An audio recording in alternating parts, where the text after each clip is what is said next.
point. This is a video lecture on Android application development. Now we are going to cover about the history of Android and the versions that are available in the market.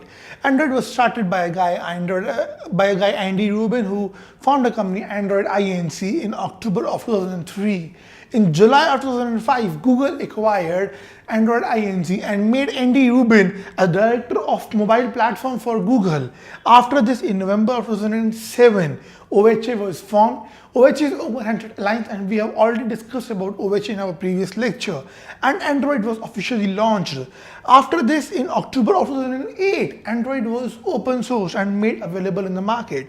Then the first stable version of Android Cupcake, Android 1.5 as we often call it, was released in the market in April of 2009. So we have seen about the history of Android, how Android is available and how it has reached to where it is today. We'll be covering. So now let's look a bit deeper into the versions available of Android in the market. We have discussed till Cupcake. After Cupcake came the 1.6 or the donut version. This is a brief timeline of Android. So now let's get started with the Android 1.6 or donut that we call. This was the 1.6 donut. It had some quick search boxes available. Then came up the next Eclair, the one which is having live wallpaper and real-time information about the mobile phone. Now let's see next.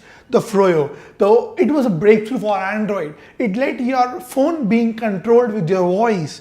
After this came up the Gingerbread or 2.3 as we call. This was able to boost the battery life, a battery life that used to last longer than previous, and also started the support of NFC with it. Then came up the next version, Honeycomb. Here Android was able to launch its own tablets, 3.0 version. Now after this we have the Ice Cream Sandwich, a user controlled customizable operating system.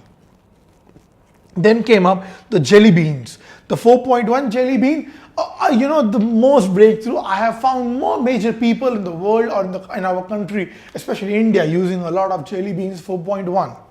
Then came up the next version, the KitKat 4.4. Now the voice was supported only by saying OK Google, the voice would pop up on its own. The next version, the Lollipop, the first version which combined both the tablets and mobile from one version of operating system.